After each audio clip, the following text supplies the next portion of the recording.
Good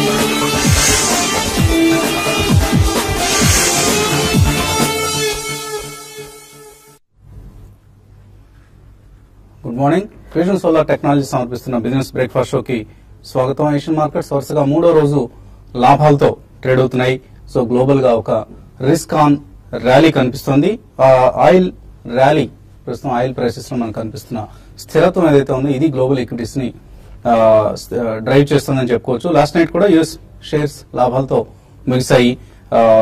అటు డౌజన్స్ కావచ్చు, డౌజన్స్ in fact 130 points intraday లో నుంచి రికవర్ అయ్యి క్లోజ్ కావడం చూసాం. అలాగే అదే పరిస్థితి నాస్డాక్ ది, S&P 500 కూడా. ఏషియన్ మార్కెట్స్ లో కూడా ఈ ఉదయం ఒక స్టేబుల్ ట్రేడింగ్ సెషన్ కనిపిస్తోంది. SGX నిఫ్టీ 7400 పైన ట్రేడ్ అవుతోంది సుమారుగా 50 పాయింట్ల లాభంతో. అండ్ యుఎస్ ఎకానమీకి సంబంధించి ఇవాళ jobs report, non farm payrolls jobs data రాబోతుంది. నిన్న వచ్చిన private sector payrolls data positive గా వచ్చింది. దీంతో ఓవరాల్ గా జాబ్స్ డేటా పాజిటివ్ గా ఉండొచ్చు అన్న అంచనాతో మార్కెట్స్ లో, ఏషియన్ మార్కెట్స్ లో కావచ్చు, ఈవెన్ యూరోప్ కూడా నిన్న స్ట్రాంగ్ గా క్లోజ్ అయింది. లార్జెస్ట్ విన్నింగ్ స్ట్రీక్ అని చెప్పుకోవచ్చు. లాస్ట్ 5 months లో వరుసగా ఇన్ని రోజులు లాభాలతో క్లోజ్ కావడం అనేది. సో గత 10 రోజులుగా ఆయిల్ ప్రైసెస్ $30 పైన స్థిరపడ్డాయి. ఇన్ఫాక్ట్ బ్రెంట్ క్రూడ్ ఇప్పుడు $37 సమీపంలో ట్రేడ్ అవుతుంది. నైమిక్స్ కూడా $34 పైన ట్రేడ్ అవుతూ ఒక స్ట్రాంగ్ స్ట్రెంగ్త్ ను చూపిస్తుంది ప్రైసెస్ పరంగా. అలాగే ఇతర కమోడిటీస్ లైక్ మనం అల్యూమినియం కావచ్చు, కాపర్ కావచ్చు, జింక్ కావచ్చు, ఇటువంటి కమోడిటీస్ అన్నిట్లో కూడా 6 weeks highs, 7 weeks highs prices దగ్గర ట్రేడ్ అవుతున్నాయి. సో గ్లోబల్ స్క్రీన్ గ్రీన్ గా కనిపిస్తున్న సమయం ఇది. మార్చి నెల బోని బాగుందని చెప్పుకోవచ్చు. నిన్న మన మార్కెట్స్ కూడా వరుసగా రెండో రోజు చాలా చాలా స్ట్రాంగ్ గా, చాలా ఇన్ఫాక్ట్ స్టాటిస్టిక్స్ చాలా ఉన్నాయి మనకు. 4 లక్షల కోట్లకు పైగా వెల్త్ ను మనం పోస్ట్ బడ్జెట్ ర్యాలీలో మార్కెట్స్ క్యాపిటలైజేషన్ రూపంలో గెయిన్ కావడం చూసాం. So 5.43% post budget Nifty rally కావడం అంటే సుమారుగా 550 పాయింట్స్ ర్యాలీ అని చెప్పుకోవచ్చు. 6825 ఏదైతే ఉందో బడ్జెట్ రోజు మనం చూసిన ఇంట్రాడే లో ఇది. సో ఆ లో నుంచి చూస్తే మనకు ఆల్మోస్ట్ 600 పాయింట్స్ ర్యాలీ కనిపిస్తుంది. సెన్సెక్స్ కూడా అదే పరిస్థితి. మొన్నటి 777 పాయింట్ల ర్యాలీ తర్వాత నిన్న మరొక 463 పాయింట్స్ అంటే 1200 పాయింట్లకు పైగా 2 రోజుల్లో సెన్సెక్స్ లాభపడటం చూస్తున్నాం. ఐసిఐసిఐ, మారుతి, ఇన్ఫోసిస్, SBI ఈ 4 స్టాక్స్ లో నిన్న చాలా హ్యూజ్ డెలివరీ బేస్డ్ బయింగ్ చూసాం. సో అరౌండ్ 400 crores ఐసిఐసిఐలో ఒక కౌంటర్ లోనే డెలివరీ బేస్డ్ బయింగ్ చూసాం. అదే పరిస్థితి మారుతిది, ఇన్ఫోసిస్ ది, SBI కూడా సుమారుగా ఒక్కొక్క కౌంటర్ లో 300 crores worth delivery based buying చూసాం. సో బ్యాంక్స్ కి సంబంధించి ఒక పాజిటివ్ న్యూస్ వచ్చింది. బ్యాంక్స్ టైర్ 1 క్యాపిటల్ ను ఇప్పుడు రివాల్యుయేషన్ రిజర్వ్స్ నుంచి, ఫారెక్స్ ఆపరేషన్స్ నుంచి, ఇటువంటి ఆపరేషన్స్ నుంచి వచ్చే డబ్బును వాళ్ళు క్యాపిటల్ గా, టైర్ 1 క్యాపిటల్ గా చూపించుకోవడానికి ఆర్బీఐ అలో చేసింది. దీనివల్ల SBI లాంటివి, బ్యాంక్ ఆఫ్ బరోడా లాంటివి బ్యాంక్స్ యొక్క క్యాపిటల్ అడిక్వసీ రేషియో 1% పెరుగుతుంది. సో బాసెల్ 3 నామ్స్ ను ఈ బ్యాంక్స్ ఇప్పుడు ఈజీగా అందుకోగలుగుతున్నాయి. సో ఇది బ్యాంక్స్ కి సంబంధించి ఒక పాజిటివ్ న్యూస్. ఆఫ్ కోర్స్ ఇంకా ఎన్పిఎస్ సంబంధించిన అంశాలను పరిష్కారం చేయాల్సి ఉంటుంది. దానికి సంబంధించి ఒక వర్కింగ్ గ్రూప్ ను ఫామ్ చేసే ఉద్దేశంలో ఆర్బీఐ కనిపిస్తోంది. సో అటు బ్యాంక్స్ ను, ఆర్బీఐ సభ్యులతో కూడిన వర్కింగ్ గ్రూప్ బ్యాంక్స్ ఎన్పిఎస్ ని ఏ విధంగా పరిష్కరించాలన్న అంశంపై త్వరలో కలిసి చర్చించబోతున్నారు. సో ఈ నేపథ్యంలో మార్కెట్స్ లో ఒక పాజిటివ్ ధోరణి నెలకొంది. ఈవెన్ మనం గోల్డ్మెన్ సాక్స్ లాంటి సంస్థలు ఇస్తున్న అప్గ్రేడ్స్ కావచ్చు. అలాగే IMF నిన్న ఒక క్లారిటీ ఇచ్చింది. అంటే ఈ సంవత్సరానికి సంబంధించి ఇండియన్ జీడీపీ 7.3% పెరుగుతుందని, వచ్చే ఏడాదికి సంబంధించి 7.5% పెరిగే అవకాశం ఉంది జీడీపీ అంటూ IMF స్టాటిస్టిక్స్ చెప్తున్నాయి. ఆటో సేల్స్ ఫిగర్స్ చాలా పాజిటివ్ గా వచ్చాయి. అనుకోకుండా ఫిబ్రవరి సేల్స్ చూస్తే మనకు TVS Motors, Hero MotoCorp, Bajaj Auto or Tata Motors, Mahindra and Mahindra ఇటువంటి కంపెనీస్ అన్ని కూడా ఫిబ్రవరిలో robust. Mahindra and Mahindra total sales 16% పెరిగితే passenger vehicle sales 26%, tractor sales మొన్నటిదాకా నెగిటివ్ గా ఉన్న ట్రాక్టర్ సేల్స్ కూడా 20% పెరిగాయి. Even Bajaj Auto domestic exports disappoint చేసినా కూడా డొమెస్టిక్ సేల్స్ 33% పెరిగాయి. ఐషర్ మోటార్స్ సేల్స్ 63% పెరిగాయి. సో ఇదంతా కూడా ఒక ఇంప్రూవింగ్ సెంటిమెంట్ ను, ఇంప్రూవింగ్ మార్కెట్ కండిషన్స్ ను తెలియజేస్తుంది. ఎకానమీకి సంబంధించి కొంత బాటమ్ అవుట్ అయింది, వర్స్ట్ ఈజ్ ఓవర్ అనే ఒక ఫీలింగ్ ని క్రియేట్ చేస్తుంది. అఫ్ కోర్స్ ఇప్పుడు అప్పుడే ఒక నిర్ధారణకు రాలేము, but things are looking positive అని చెప్పుకోవచ్చు మనం ప్రస్తుతం. సో అలాగే ఇక మార్చిలో ఇప్పుడు డివిడెండ్ కి సంబంధించి ట్యాక్స్ ను పెంచడం జరిగింది. అంటే 10 lakhs కంటే ఎక్కువ డివిడెండ్ ఎవరికైతే వస్తుందో వాళ్ళకి డివిడెండ్ డిస్ట్రిబ్యూషన్ ట్యాక్స్ వర్తిస్తుందంటూ మన బడ్జెట్ లో ప్రకటించారు. దీంతో ఇప్పుడు మార్చిలో డివిడెండ్స్ వర్షం రాబోతోంది. చాలా కంపెనీస్ ఇంటరిమ్ డివిడెండ్ ఇవ్వబోతున్నాయి. సో ఈ నెలలో బోర్డు మీటింగ్స్ షెడ్యూల్ చేసే బజాజ్ ఆటో కావచ్చు, హెచ్పిసిఎల్ కావచ్చు, ముంజాల్ షోవా, పిరమల్ ఎంటర్ప్రైజెస్, వీగార్డ్, సుందరం ఫైనాన్స్, టీటీకే ప్రెస్టీజ్ ఇటువంటి సంస్థలన్నీ కూడా బోర్డు మీటింగ్స్ పెట్టుకుంటున్నాయి. ఎందుకంటే ప్రమోటర్ స్టేక్ ఎక్కడైతే ఎక్కువగా ఉందో వాళ్ళు ఈ ఏప్రిల్లోగా డివిడెండ్ డిస్ట్రిబ్యూషన్ ట్యాక్స్ ని తప్పించుకునేందుకు ఒక డివిడెండ్ తీసుకునే ఉద్దేశంతో బోర్డు మీటింగ్స్ నిర్వహిస్తున్నారు. సో ఇటువంటి ఆపర్చునిటీస్ కూడా ఇన్వెస్టర్స్ ఎక్స్ప్లోర్ చేయొచ్చు. ఏ కంపెనీస్ డివిడెండ్ ఇవ్వబోతున్నాయి అనే అంశంపై. But more than the dividend మనం క్యాపిటల్ ప్రిజర్వేషన్ కి, క్యాపిటల్ అప్రిసియేషన్ కి ఎక్కువ ఇంపార్టెన్స్ ఇవ్వాలి రిటైల్ ఇన్వెస్టర్స్ సంబంధించి. ఎందుకంటే మనకు వచ్చే డివిడెండ్స్ చాలా తక్కువగా ఉంటాయి, వేరాజ్ ప్రమోటర్స్ కి లక్షల్లో కోట్లలో కూడా ఉంటాయి. సో అందుకని వాళ్ళు ఇటువంటి అంశం పట్ల ఆసక్తి చూపిస్తుంటారు. ఇక మార్కెట్స్ పరిస్థితి గురించి మాట్లాడేందుకు మనతో అనలిస్ట్ సిద్ధంగా ఉన్నారు. సో ఇటువంటి ట్రెండ్ మీరు ఎక్స్పెక్ట్ చేస్తున్నారు? ఒక పాజిటివ్ ట్రెండ్ మనకు మార్కెట్స్ లో స్పష్టంగా కనిపిస్తుంది. ఈ పాజిటివ్ ట్రెండ్ కొనసాగుతుంది అనుకుంటున్నారు? యా, డెఫినెట్లీ అండి. ఎందుకంటే లాస్ట్ 2 days మనం చూసాం, we have seen extremely strong buying అండి. అది ఈ రోజు కూడా ఫాలో అయిన ఎఫెక్ట్. ఈ రోజు probably even tomorrow it can spill over అనే మనం అనుకోవచ్చు. ఎందుకంటే it was just not a dead cat bounce అండి. తప్పకుండా కొన్ని వాల్యుయేషన్స్ పరంగా they have come at a very attractive levels, especially across the board. Mid and small caps లో కూడా మనం చాలా concentrated buying in the last 2 days చూసాం. కాబట్టి I think definitely we'll get into the next week also with some reasonably good buying అని చెప్పాలి.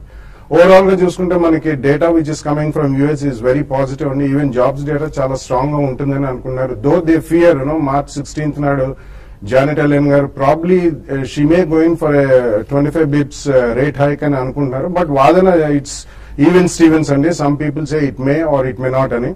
But of course June లో ఉంటుందని చాలా మంది ఎక్స్పెక్ట్ చేస్తున్నారు. సో ఆబ్వియస్లీ మనకి market is only forecasting a good monsoon and definitely మంచి budget అని అందరూ కూడా నిర్ధారించారు. కాబట్టి ఐ థింక్ ఈ బయింగ్ అనేది నెక్స్ట్ 1 or 2 days కూడా తప్పకుండా కంటిన్యూ అయ్యే అవకాశం ఎక్కువ ఉంది. And second one most thing is crude కూడా కొద్దిగా ఇంచెప్ అవుతుందండి. As long as crude is slightly stronger తప్పకుండా అది కూడా ఓవరాల్ మార్కెట్ కి దోహదపడుతుంది. అండ్ రిస్క్ ఆన్ ట్రేడ్ మీరు ఇప్పుడే మెన్షన్ చేసినట్టు it's always there. So money is flowing in to equity market. It's just not a dead cat bounce or short covering. తప్పకుండా market లో బయింగ్ అనేది జరుగుతుందనే చెప్పాలండి. సో ట్రేడింగ్ పరంగా ఎటువంటి సలహా ఇస్తారు ట్రేడర్స్? ట్రేడింగ్ పరంగా లాంగ్ పొజిషన్స్ ని బిల్డ్ చేసుకోమని చెప్తానండి. ఆల్రెడీ లాంగ్ ఉన్న వాళ్ళు కూడా హోల్డ్ చేయమంటాను. అయితే లాంగ్ ఇక్కడ నుంచి ఏంటంటే లాస్ట్ మనం చూసాం ఒక 300 points పైన నిఫ్టీ లాభపడింది. కాబట్టి ఇక్కడ కొంచెం ఈ లెవెల్లో కొన్ని స్టాక్స్ లో రెసిస్టెన్స్ ఫేస్ చేసి కొంచెం ప్రాఫిట్ బుకింగ్ రావచ్చు. బట్ ఇన్ని రోజులు ఏంటంటే సెల్ అండ్ ర్యాలీస్ అని చెప్పాం, ఇక్కడ నుంచి ఏంటంటే బై అండ్ డిప్స్ అని చెప్పొచ్చు. కాబట్టి దాని దృష్టిలో పెట్టుకుని ట్రేడ్ చేయమంటాను. బట్ ఓవరాల్ ట్రెండ్ పరంగా ఒక్కసారి చూస్తే మనకి ఒక కంప్లీట్ బేరిష్ ట్రెండ్ నుంచి షార్ట్ టర్మ్ అప్ ట్రెండ్ కి వచ్చింది. కాబట్టి ట్రేడర్స్ ఫాస్ట్ గా కొంచెం మూవ్మెంట్స్ అంటే సైకలాజికల్ ఇన్ని రోజులు సెల్ చేసిన వాళ్ళు మళ్ళీ బయింగ్ కొంచెం అలవాటు చేసుకోమని చెప్తాను. కాబట్టి ఎవరి డిపోలో బై చేయమని చెప్తాను. నిఫ్టీ విషయానికి వస్తే కరెంట్ లెవెల్స్ నుంచి 7420 దగ్గర కొంత రెసిస్టెన్స్ ఫేస్ చేయొచ్చు. అయితే కంటిన్యూగా నిఫ్టీ ఈ విధంగా పెరగడం అనేది కొంచెం ఈ లెవెల్ కొంత రిస్క్ ఉన్నా కూడా ఒక డిప్ వచ్చినప్పుడు బై చేయమని చెప్తాను. కొన్ని స్టాక్స్ మాత్రం పాజిటివ్ గా ఉన్నాయి, అంటే బయింగ్ అనుకూలంగా ఉన్నాయి. అందులో భాగంగా టాటా మోటార్స్ ఒకటి 320 పైన లాస్ట్ ఈ ఫాలో గా చూస్తే క్లోజర్ గా 315 అండ్ 305 దగ్గర ఒక బాటం ఫామ్ అయినట్టు మనకు కనపడుతుంది. కాబట్టి 320 పైన కానీ సస్టైన్ కాగలిగితే క్లోజర్ గా 340 దాకా రావడానికి అవకాశం ఉంది, దాన్ని బై చేసుకోవచ్చు. తర్వాత ఐఆర్బి ఇన్ఫ్రా ఒకటి కూడా చాలా స్ట్రాంగ్ ఉంది, 220 దగ్గర స్టాప్ లాస్ పెట్టుకుని దాన్ని కూడా బై చేసుకోమని చెప్తాను. తర్వాత అదాని ఎంటర్ప్రైజెస్ ఒకటి పొజిషనల్ ట్రేడ్ చేసుకునే వాళ్ళు కరెంట్ అవర్స్ లో 60 రూపీస్ దగ్గర స్టాప్ లాస్ పెట్టుకోమంటాను. తర్వాత సెల్లింగ్ కి అయితే జీ ఒకటి ఎంటర్టైన్మెంట్ 400 బిలో ఉంటే దాన్ని సెల్ చేసుకోమంటాను. 404 దగ్గర స్టాప్ లాస్ పెట్టుకోమంటాను. తర్వాత బ్రిటానియా ఇండస్ట్రీస్ ఒకటి రీసెంట్ గా చాలా స్ట్రాంగ్ ఉంది, బట్ ఇక్కడ కొంచెం ప్రాఫిట్ బుకింగ్ రావడానికి అవకాశం ఉంది. 2862 బిలో ఉంటే సెల్ చేయమంటాను. 2890 దగ్గర స్టాప్ లాస్ పెట్టుకోమంటాను. తర్వాత ఇన్ఫోసిస్ ఒకటి కూడా సెల్లింగ్ చేయమంటాను. బట్ ఓవరాల్ ట్రెండ్ పరంగా చెప్పాలంటే మార్కెట్ ఇక్కడ కన్సాలేషన్ లో ఉండే అవకాశం ఉంది. నెక్స్ట్ ఫ్యూ డేస్ లో కూడా ఇన్ని రోజులు mid and small cap participation లేదు, బట్ ఇక్కడ నుంచి మిడ్ అండ్ స్మాల్ క్యాప్ లో పార్టిసిపేషన్ రావడానికి అవకాశం ఉంది. బ్యాంక్ నిఫ్టీ విషయానికి వస్తే 15,200 దగ్గర బ్యాంక్ నిఫ్టీకి రెసిస్టెన్స్ ఫేస్ చేయొచ్చు. ఒక చిన్న డిప్ వచ్చినప్పుడు కూడా బ్యాంక్ నిఫ్టీలో లాంగ్ పొజిషన్స్ వెళ్ళమంటాను. 14,800 దగ్గర బ్యాంక్ నిఫ్టీకి స్టాప్ లాస్ పెట్టుకోమంటాను. అలాగే కష్టాల్లో ఉన్న డెక్కన్ క్రానికల్ ఆదుకునేందుకు మనోజ్ మోహన్కా అనే ఒక ఇండివిజువల్ ఇన్వెస్టర్ రంగంలోకి ప్రవేశిస్తున్నారు. సో ఆయన శ్రేయ్ ఇన్ఫ్రా ఇప్పుడు ఎవరైతే majority stake holder in Deccan Chronicle ఉన్నారో ఆ సంస్థ నుంచి శ్రేయ్ ఇన్ఫ్రా నుంచి ఆ మెజారిటీ స్టేక్ అంటే ఆల్మోస్ట్ 24% స్టేక్ ను కొనుగోలు చేసేందుకు ఆయన సంసిద్ధత వ్యక్తం చేస్తున్నారు. ఇంకా కావాలంటే ఫ్రెష్ ఫండ్స్ కూడా ఇన్ఫ్యూజ్ చేస్తానంటూ ముందుకు వస్తున్న మనోజ్ మోహన్కా ఆధ్వర్యంలో అయిన డెక్కన్ క్రానికల్ పరిస్థితి మెరుగవుతుందని ఆశిద్దాం. మనందరం ఎప్పటితో చదువుతున్న న్యూస్ పేపర్ అదే స్టాండర్డ్స్ అదే క్వాలిటీని ఇంకా ఇంప్రూవ్ చేసుకుంటూ ముందుకు సాగాలని విష్ చేద్దాం. ఇక ఇప్పుడు కొన్ని ఐటీకి సంబంధించిన జార్గన్ చదువుతాను. Internet of things, connected world, అలాగే location based mobility platform, location based analytics, messaging engine, social mobile analytics and cloud services లేదా స్మాక్ సర్వీసెస్, ఇవన్నీ టెక్నాలజీ ప్రపంచంలో వాడుక భాష. నాకైతే ఇప్పుడిప్పుడే కొద్దిగా అర్థం చేసుకునే ప్రయత్నం చేస్తాను ఇటువంటి పదాలన్నీ. సో టెక్నాలజీతో అంతగా పరిచయం లేని పామర్లకు మాత్రం ఈ పదాలు లాటిన్ అండ్ గ్రీక్ తో సమానం. సో ఇన్ఫర్మేషన్ టెక్నాలజీ ఆర్కిటెక్చర్ లో 5th వేవ్ గా వ్యవహరించే స్మాక్ స్టాక్ భవిష్యత్తులో అద్భుతాలు సృష్టించబోతోంది. గత 100 ఏళ్లుగా వ్యాపార ప్రపంచంలో పాతుకుపోయిన ధోరణులను సమూలంగా మార్చేసే సత్తా ఉన్న టెక్నాలజీ ఇది స్మాక్ టెక్నాలజీ అనేది. దీన్నే సింపుల్ గా డిజిటల్ బిజినెస్ వర్టికల్ గా ఐటీ కంపెనీస్ మీడియాకు చెప్తూ ఉంటాయి. డిజిటల్ బిజినెస్ లో మేము ఇంత టర్న్ ఓవర్ సాధించబోతున్నాం, ఇటువంటి పనులు చేయబోతున్నాం అంటూ ఐటీ కంపెనీస్ అనౌన్స్ చేస్తుంటాయి. సో ఇటువంటి ఇంటర్నెట్ ఆఫ్ థింగ్స్ లేదా ఐఓటీ, క్లౌడ్, స్మాక్ టెక్నాలజీలో శరవేగంగా విస్తరిస్తూ దూసుకెళ్తోంది. తెలుగు ప్రమోటర్సే ప్రమోట్ చేసిన హైదరాబాద్ సంస్థ కెల్టన్ టెక్నాలజీస్ గత 4 ఏళ్లలో 240% కాంపౌండెడ్ యాన్యువల్ గ్రోత్ రేట్ సాధించిన కెల్టన్ టెక్నాలజీస్ షేర్స్ నిన్న నేషనల్ స్టాక్ ఎక్స్చేంజ్ లో లిస్ట్ అయ్యాయి. సో ఇప్పటిదాకా బాంబే స్టాక్ ఎక్స్చేంజ్ లో మాత్రమే ట్రేడ్ అయిన కెల్టన్ షేర్స్ కు ఎన్ఎస్సీ లిస్టింగ్ తో మరింత లిక్విడిటీ లభించబోతోంది. ఈ నేపథ్యంలో కెల్టన్ టెక్నాలజీస్ అధినేత నిరంజన్ చింతం ప్రస్తుతం టీవీ5 స్టూడియోలో ఉన్నారు. సో గుడ్ మార్నింగ్ నిరంజన్ గారు. ముందుగా కంగ్రాచులేషన్స్, ఎన్ఎస్సీలో లిస్ట్ అయింది కెల్టన్ టెక్నాలజీస్. సో 1 by 1 ఒక్కొక్క మైల్ స్టోన్ ను అధిగమిస్తూ వెళ్తోంది Kelton technologies. And looks to be A promising company from the Telugu states. ఎందుకంటే తెలుగు స్టేట్స్ లో మనకు వేల మీద లెక్క పెట్టుకోవచ్చు ఏమి ఉన్నాయి బెస్ట్ కంపెనీస్ అంటే, అందరికి వరల్డ్ ఓవర్ పరిచయమైన కంపెనీస్ ఎన్ని ఉన్నాయంటే. సో అటువంటి కంపెనీగా ఎదగబోతున్న కెల్టన్ టెక్నాలజీస్. అసలు ఏంటి కెల్టన్ అంటే మీనింగ్ ఏంటి, ఎందుకు కెల్టన్ అనే పేరు పెట్టారు? గతంలో మేము ఎప్పుడో 90s లో చూసాం. కెల్ట్రాన్ అనే ఒక కంపెనీ ఉండేది, కేరళ ఎలక్ట్రానిక్స్ సంబంధించిన కంపెనీ. కెల్ట్రాన్ టీవీలు ఉండేవి మార్కెట్ లో. సో ఇప్పుడు కెల్టన్ ఏంటి? కెల్టన్ అంటే కెల్టన్ హిస్టరీ ఏంటంటే, నేను వాటన్ అనే బిజినెస్ స్కూల్కి వెళ్ళాను. చాలా మంది ఉంటారు Wharton business school, most reputed business schools in the country, in the world. అదే అది తర్వాత మా తమ్ముడు, మా బ్రదర్ ఈజ్ ప్రమోటర్ కెల్టన్ కి. తను కెలాగ్ వెళ్ళాడు. ఈ కెలాగ్ వాటన్ కాంబినేషన్ కెల్టన్ అని పెట్టాము. జస్ట్ డిఫరెంట్ ఉంటుంది అని మంచి ఆలోచన. సో ఆ విధంగా టెక్నాలజీస్, శ్రీనివాస టెక్నాలజీస్ అందరూ ట్రెడిషనల్ పేర్లు పెడతారు, కొద్దిగా డిఫరెంట్ పెడదాం. ఎందుకంటే మేము వరల్డ్ అంతా ఐటీ సర్వీసెస్ ప్రొవైడ్ చేస్తాం కాబట్టి కొద్దిగా నూతనంగా ఉంటుంది అని చెప్పి అలా చేస్తాం. Okay, so innovation is the buzz word in the IT industry. మీ పేరు కూడా ఇన్నోవేటివ్ గా డిసైడ్ చేయడం జరిగింది. సో విఎంఎఫ్ సాఫ్ట్ టెక్ ఈ కంపెనీని మీరు ఎక్వైర్ చేయటం, రివర్స్ మెర్జ్ చేయటం, కెల్టన్ ని లిస్ట్ చేయటం ఇదంతా జరిగింది. సో ఇప్పుడు ఎన్ఎస్సీలో కూడా లిస్ట్ అయింది. సో ఎలా ఉంది అసలు ఈ journey, last few years journey in Indian markets ఎలా అనిపిస్తుంది? ఇండియన్ మార్కెట్స్ చాలా ఇంప్రూవ్ అవుతుందండి. ఇప్పుడు స్పెషల్లీ విత్ మోడీ వచ్చిన తర్వాత ఈ డిజిటల్ ఇండియా మిషన్ వల్ల lot of digital transformation, that is the main business మేము ఉంది. మీరు చెప్పారు కదా స్మాక్ అని చెప్పి, that is nothing but digital transformation అంటారు. ఇప్పుడు ఎగ్జాంపుల్ తీసుకోవచ్చు, మల్టిపుల్ ఎగ్జాంపుల్స్ ఉన్నాయి. మన ఈ కామర్స్, మన ఫ్లిప్కార్ట్ లో, జబాంగ్, స్నాప్డీల్ వీళ్ళందరూ మా customers. Make my trip, IndiGo, Aegon life, dew point ఇవన్నీ కూడా మా customers. Flipkart for instance example, Snapdeal is by perfect example. Snapdeal first mobile application develop చేసింది మేము. దాని తర్వాత ఇప్పుడు లేటెస్ట్ స్నాప్డీల్ న్యూ ఇనిషియేటివ్. మేము ఇప్పుడు స్నాప్డీల్ సంబంధించి మొబైల్స్ లో డౌన్లోడ్ చేసిన యాప్ మీరు డెవలప్ చేసింది ఫస్ట్ ఒరిజినల్ది. తర్వాత ఇంప్రూవ్మెంట్స్ అయ్యి వాళ్ళ సొంత ఐటీ వాళ్ళు బిల్డ్ చేస్తే దానిపైన కొన్ని ఫీచర్స్ మేము యాడ్ చేసాము. అలా అవుతుంది. ఫస్ట్ లో ఏమవుతుందంటే, ఈ స్మాల్ కంపెనీస్ ఉన్నప్పుడు మొత్తం మాకు అవుట్ సోర్స్ చేస్తాం, మొత్తం మేమే డెవలప్ చేస్తాం. ఆ కంపెనీలు పెద్ద అయిన కొద్దీ విల్ బికమ్ పార్ట్ ఆఫ్ వాళ్ళ టీమ్ లో అవుతాము. ఆ టీమ్ లో ఉన్నాం. ప్రస్తుతం ఒక ఇనిషియేటివ్ రీసెంట్ కంప్లీట్ చేసామండి. స్నాప్డీల్ రియాలిటీ మొత్తం పోర్టల్ గానీ, మొత్తం మొబైల్ యాప్ గానీ మొత్తం మేమే డెవలప్ చేసాం. అదే ఇప్పుడు న్యూ ఇనిషియేటివ్స్ స్నాప్డీల్ కూడా వస్తుంది. B2B అలీబాబా లాగా చేద్దామని చెప్పి అది కూడా మేము completely from ground up try చేస్తున్నాం. కంపెనీస్ డిజిటల్ ట్రాన్స్ఫర్మేషన్ ఏమవుతుందంటే, కొంతమంది ఏం చేస్తారంటే from traditional from ground up అంటాం, గ్రీన్ ఫీల్డ్, బ్రౌన్ ఫీల్డ్ అనేది. గ్రీన్ ఫీల్డ్ అనేసరికి ఏమవుతుందంటే మొత్తం బిల్డ్ చేసేది ఆర్కిటెక్చర్, సొల్యూషన్ అంతా from ground up smack solution build చేస్తాం. వెరస్ ట్రెడిషనల్ ఎంటర్ప్రైజ్ కంపెనీస్ ఉంటాయి, వాళ్ళకి ఆల్రెడీ ఎగ్జిస్టింగ్ ప్లాట్ఫామ్స్ ఉన్నాయి. వాటిని ఏం చేస్తామంటే కొద్దిగా వ్రాపర్స్ లాగా పెట్టి ఫ్రంట్ ఎండ్ క్రియేట్ చేసి సో మొత్తం డిజిటల్ ట్రాన్స్ఫర్మేషన్ చేస్తాం.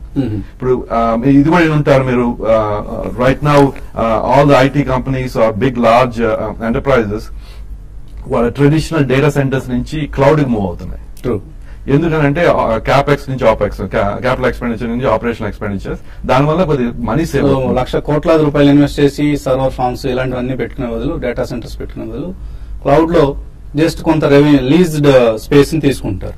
ఆన్ డిమాండ్ అంటాం కదా, ఆన్ డిమాండ్ ఎకానమీ అయిపోయింది. ఇప్పుడు ఊబరిఫికేషన్ అంటే ఊబర్ పెద్ద బిగ్ అయిపోయింది కదా, ఊబరిఫికేషన్ ఆఫ్ ద ఎకానమీ అవుతుంది. It's happening in multiple areas. That is what we do. మేము చేసేది Uber is just one thing, car చేసింది, మిగతావన్నీ చాలా ఉన్నాయి, చేస్తున్నాం మేము. ఇప్పుడు ఎగ్జాంపుల్ కూడా తీసుకోవచ్చు. లేటెస్ట్ మన AP transport department website create చేసిన డ్రైవర్స్ లైసెన్స్ మీరు చూసే ఉంటారు. So that is one of the initiatives like that will do అండి. మేము ఒక బిగ్ ప్రాజెక్ట్ చేసాము యూపీ గవర్నమెంట్ కి, ASHA workers related. So one of the e governance or health care solutions మేము మొత్తం డిజిటైజ్ చేసాం, డిజిటల్ ట్రాన్స్ఫర్మేషన్ చేసాం. మొబైల్ యాప్ నుంచి, అనలిటిక్స్ నుంచి, క్లౌడ్ నుంచి, సోషల్ అన్ని కలిపి చేసిన solution. That's around 28 crores contract మేము గెలిచాము. ఆల్రెడీ ఫస్ట్ ఫేజ్ ఇంప్లిమెంటేషన్ అయిపోయింది. Now we're in to the second phase of the implementation. So చాలా ఫాస్ట్ గ్రోత్ కనిపిస్తుంది మనకి కెల్టానికి సంబంధించి. సుమారుగా year ended March 30 year ended June 2013 చూస్తే 48 crores టర్న్ ఉంది. ఇప్పుడు చూస్తే మనకు ఆల్మోస్ట్ 300 crores ఈ ఇయర్ మీరు సాధించే అవకాశం కనిపిస్తుంది. అంటే ఏ వర్టికల్స్ నుంచి మీకు ఎక్కువ గ్రోత్ వస్తుంది? ఈ ఇయర్ ఎండ్కి 500 crores ఉంటామండి. మా ఇయర్ ఎండ్ జూన్ లో ఎండ్ అవుతుంది, అందువల్ల 500 crores దాకా వస్తుంది. ఏ ఏరియాస్ అంటే ఎక్కువ డిజిటల్ ట్రాన్స్ఫర్మేషన్ ఉందండి. రైట్ నా మా 45% of the business is digital transformation లో.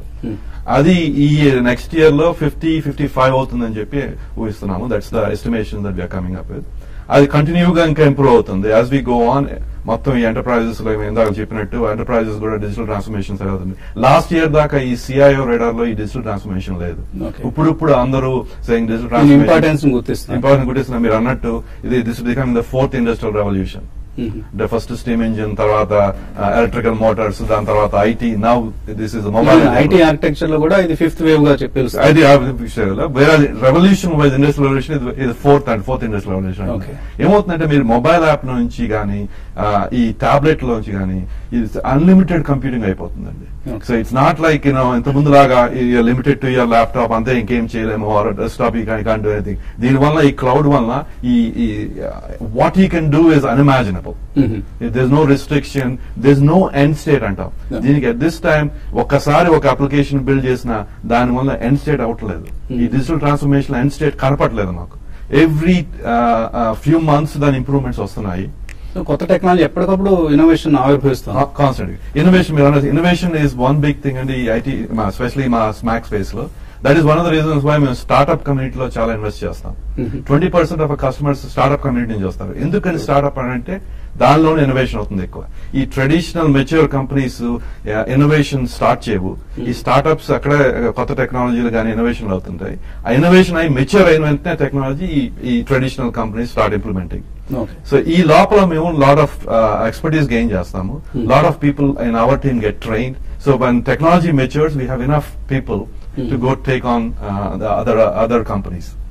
సో ఆ విధంగా దీనివల్ల మీరు చూస్తున్న గ్రోత్ మాకు కనబడుతుంది. మేము స్టార్ట్ చేసింది మీరు అన్నట్టు ఎక్విజిషన్స్ తో స్టార్ట్ చేసాం, BMS సాఫ్టెక్ తో స్టార్ట్ చేసాము. బిఫోర్ డిజిటల్ ట్రాన్స్ఫర్మేషన్ అనే వర్డ్ వచ్చే ముందే మేము ఇవన్నీ చేస్తున్నాం. ఇప్పుడు latest coining is digital transformation.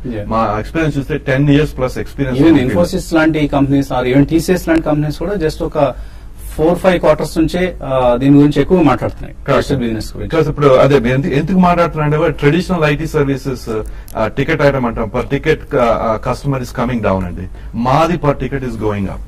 So they see that మన ఇంత ముందు లాగా వేర్ Y2K నుంచి స్టార్ట్ అయ్యి తర్వాత traditional lights on lights off అంటే సర్వర్ పనిచేస్తుందా, వాళ్ళు ఆ లెగసీ నుంచి ఇంకా బయటపడటానికి టైం పడుతుంది. అది మైండ్ సెట్ లేదు మాకు. ఆ DNA ఏదంటే మా DNA ఫస్ట్ నుంచి ఈ డిజిటల్ ట్రాన్స్ఫర్మేషన్ కానీ మా DNA డిఫరెంట్. వాళ్ళ DNA మారుతారు, వాళ్ళు దే విల్ అడాప్ట్. వాళ్ళు అడాప్ట్ అయ్యే లోపల మేము కూడా we're coming up and catching up and leapfrog చేస్తాం.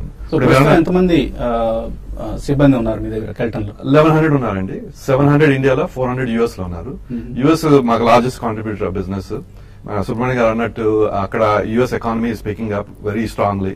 We see that job market tight అవుతుంది. Finding people is becoming a challenge. So we have that people to support this and ఇవన్నీ improve అవుతా ఉన్నాయి. So బాలగారు మీరు కూడా smack అంటే ఈ మధ్య ఒక బజ్ వర్డ్ పట్టుకున్నారు. సో కొద్దిగా మీరు కూడా అర్థం చేసుకున్నారు ఈ బిజినెస్ ని. నిరంజన్ గారిని ఏ ప్రశ్న అడుగుతారు? అంటే బేసికలీ స్మాక్ అనేది ఇట్స్ యాక్చువల్లీ బజ్వర్డ్ అండి. లాస్ట్ 2 years నుంచి there are some companies focused ఇండియాలో కూడా, ఎస్పెషల్లీ పర్సిస్టెంట్ సిస్టమ్స్ వాళ్ళు కూడా ప్రొడక్ట్ సాఫ్ట్వేర్ అవుట్ సోర్సింగ్ లో I think they were the first company to really focus on SMAC. So అలా మీకు బేసికలీ మీరు స్టార్ట్అప్స్ తో ఇక్కడ ఇండియాలోనే బాగానే ఉందండి. సో ఇన్ యుఎస్ ఇక్కడ కూడా పెద్ద పెద్ద క్లౌడ్ సెంటర్స్ అనేది వస్తున్నాయి, డేటా సెంటర్స్ అవన్నీ. So actually thought process and judgement is moving from a human mind to a machine, right? Correct. So Internet of Things, Internet of Everything, medical Internet of Things, kotta vanni vintunam. So how far we are in probably in artificial intelligence or in augmented reality, which is going to be a high margin business. So that will be the next wave అండి. ఇప్పుడు మేము అనుకున్న 5th wave or 6th wave వస్తుంది. Machine learning or machine reading are machine interface ఒకటి, తర్వాత artificial intelligence. Because మేము ఈ startup committee ఉన్నాం కాబట్టి we're always investing in that new age technologies. Right now IoT, not too many companies can say IoT తో business ఉందని. మాకు ఉంది business. We're already providing solutions using the IoT. ఒక solution we're providing in UK, ఒక solution we're providing in US. So ఇవన్నీ చాలా as we go on the market also మీరు తెలిసే ఉంటుంది, multi-trillion అంటున్నారు just the IoT side. Forget about the smack side అండి, IoT side multi-trillion అంటున్నారు. So as we go on, that is going to improve. And మీరు అన్నట్టు persistent systems was one of the things that was doing the OPD and our outsourced product development. We're also in similar lines, but we have leapfrogged them, and when it comes to if you go with a head-to-head technology bake-off, technology capability wise చూస్తుంటే any time ఈ పెద్ద కంపెనీలు పర్సిస్టెంట్ కానివ్వండి, rest of the big companies, we're winning contracts because customers are recognising మా capability because ఈ solutions multiple provide చేసాం already. Versus others అన్నట్టు ఇన్ఫోసిస్ లో వీళ్ళని వస్తున్నారు కానీ వాళ్ళకి ఆ లేదు solution. They might go by a company to get that capability. మీకు ఏదైనా అటువంటి ఐడియా ఉందా ఎక్విజిషన్స్ కి మీరు వెళ్ళటం కానీ, లేదా ఎవరైనా బిగ్ కంపెనీ వచ్చి కెల్టన్ ఎక్వైర్ చేద్దాం అనుకుంటే? అట్ దిస్ టైమ్ మేము ఎవరైనా వస్తే మేము నో అంటాము because our plans are big, we want grow. But acquisitions అన్నట్టు acquisition is one of the strategies for us for growth అండి. మేము 27% year on year on organic growth పెరుగుతా ఉన్నాము. అక్విజిషన్ తో కూడా గ్రో అవుతాం. ఇందాక చూసిన లెక్క ప్రకారం చూస్తే 48 కోట్లు మనకు జూన్ 2013 కొన్న టర్న్ ఓవర్ అయితే ఇప్పుడు 500 కోట్లు అయింది. 10 times అయిపోయింది ఆల్మోస్ట్. కొన్ని అక్విజిషన్స్ చేశారు కాబట్టి ఇనార్గానిక్ గా మీరు ఇంకా గ్రో అయ్యే ఉద్దేశం. ఇనార్గానిక్ గ్రోత్ అవుతుంది, అది కూడా ఉందండి. ఈక్విటీ డైల్యూషన్ చూస్తే మనకు 17.7 crores అప్పుడున్న equity just little bit of dilution కనిపిస్తుంది, అరౌండ్ 21 crores ఇప్పుడు కనిపిస్తుంది. ఫర్దర్ డైల్యూషన్ జరగబోతుందా? ఇప్పుడు దాకా అంతా ప్రమోటర్ ఫండింగ్ అండి. QIP అని చెప్పి అనౌన్స్ చెప్పాము. So March April time frame లో అది QIP క్లోజ్ చేస్తాం. There is bit some dilution, ఎందుకంటే కొద్దిగా డెట్ రిటైర్ చేద్దామని. తర్వాత ఎంత డెట్ ఉంది ఇప్పుడు? రైట్ నౌ 80 crores ఉందండి డెట్. అబౌట్ 45 crores ఇది వర్కింగ్ క్యాపిటల్ డెట్, అది that is required for any IT industry. That will be the continue or maybe growing because మా సైజ్ పెరుగుతుంది కాబట్టి కొద్దిగా పెరగొచ్చు అది. బికాస్ 3 months దాకా మాకు వర్కింగ్ క్యాపిటల్ కావాల్సి వస్తుంది. That is the traditional IT cycle collection వచ్చే లోపల. Rest of the debt is in small debt, 35 crores. Debt to equity చూస్తే 0.7 ఉందండి. That's very small for company of our size. And QIP లో funds తో debt కూడా retire చేసి, కొంత debt retire చేసి మిగతాది మాత్రం అక్విజిషన్ పక్కన పెడదామని చెప్పి అనుకున్నాం. ఎంత సైజ్ ఉండబోతుంది QIP? 125 నుంచి 175 రేంజ్ అండి. అది ఇంకా ఎగ్జాక్ట్లీ జీరో అవ్వలేదు. Based on what market conditions బట్టి డిసైడ్ చేద్దాము ఎంత డైల్యూషన్ చేయాలో దాన్ని బట్టి. ఓకే. అండ్ నిన్న చూస్తే మనకు 5% అప్పర్ సర్క్యూట్ దగ్గర కనిపించింది. స్టాక్ ప్రైస్ NSE లో లిస్ట్ అయింది. జస్ట్ 400-500 షేర్స్ జరిగాయి ట్రేడింగ్ కూడా. Very low volumes. సో రాబోయే రోజుల్లో ఇంకా వాల్యూమ్స్ పెరుగుతాయి, షేర్ ప్రైస్ కూడా భారీగా పెరగబోతుందని ఇన్వెస్టర్స్ ఆశించవచ్చా? అది స్టాక్ మార్కెట్ నేను స్పెక్యులేట్ చేయనండి.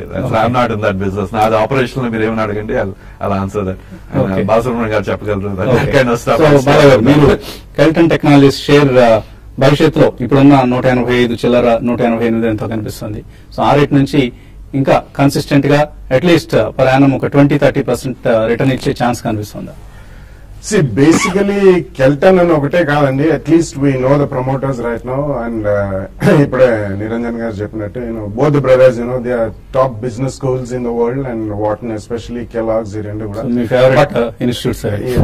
Yeah, obviously. So, తప్పకుండా what I always think is stock price is a function of the basic functioning of the company, and as long as the company does well, there is no limit to growth. ఎందుకంటే గతంలో మనం చూసాం, ఒకటి మనకి Y2K జరిగిన తర్వాత అప్పటిదాకా information technology అంటే ఎక్కువ ఎవరు పట్టించుకోలేదు. దాని తర్వాత వచ్చిన returns you have seen tens of times, 20 times, 30 times 1-2 years లోనే వచ్చింది. సో మనం తరచుగా చెప్తుంటాం, విప్రోలో లక్ష ఇన్వెస్ట్ చేసిన వాళ్ళ డబ్బు ఎంత అయింది, 10,000 రూపాయలు ఇన్వెస్ట్ చేసిన వాళ్ళు ఎంత అయిందని చెప్తూ ఉంటాం. 10,000 రూపాయలు. అలాగే కెల్టన్ లో కూడా ఇవాళ ₹1,00,000 best, and they should definitely performance చూపిస్తే తప్పకుండా stock market will reward with a stock price అండి. There is no question of stopping any stock price as long as the promoters do well, honesty, integrity, corporate governance, and they are in the right space, currently. Especially this century belongs to, digital medicine antunarandi, because geriatric medicine, correct, especially on the smack, mobile meeda geriatric medicine is going to be a revolution. Absolutely, and that is a solution చెప్పాను కదా, UP solution. అది mobile app తో ASHA workers, first line defenders అంటే ASHA workers ఇక్కడ కూడా pilot చేసామండి విజయవాడలో కూడా. అది నెక్స్ట్ లెవెల్ కి వెళ్ళలేదు, అది యూపీ గవర్నమెంట్ నెక్స్ట్ లెవెల్ తీసుకెళ్లి 5 districts లో ఇంప్లిమెంట్ చేసింది. ఆ సొల్యూషన్ వల్ల రైట్ నౌ ఎన్రోల్మెంట్ అవుతుందండి. ఎన్రోల్మెంట్ అంటే ఇప్పుడు మన ప్రెగ్నెంట్ మదర్ కి child, new born child up to the age of 6 years immunisation నుంచి, న్యూట్రిషన్ నుంచి అంతా చూస్తున్నారు. అదే బాలసుబ్రహ్మణ్యం గారు అన్నట్టు ఒక చిన్నప్పుడు ఫిట్బిట్ లైక్ డివైజెస్ పెట్టుకొని జెరియాట్రిక్స్ కి యూ కెన్ మెజర్ పల్స్ రేట్లు గానీ, బీపీ ఇంకా చేయలేము. డివైసెస్ లో మీరు కూడా యాక్టివ్ రోల్ ప్లే చేయాలి. అది కూడా చాలా ఈజీ అండి. That's not just IoT device, wearable computing, Under Armour చేసుకుని మెజర్ చేయొచ్చు, టెంపరేచర్, హార్ట్ రేట్లు కనుక్కోవచ్చు. ఇది కూడా అంత ఎక్స్పెన్సివ్ కాదు, ఫ్యూ డాలర్స్. అదే ఇప్పుడు ఎక్స్పోర్ట్ చేస్తున్నాం మేము. ఫర్ $4-5 కి ఒక ఫిట్బిట్ లైక్ డివైస్ వస్తుంది, where it checks the vitals. So దానికి యాడ్ చేద్దామని చెప్పి ఆల్రెడీ మేము ప్రపోజల్ పెట్టాము మినిస్ట్రీ ఆఫ్ హెల్త్ లో. చూసాను మించిపోయింది.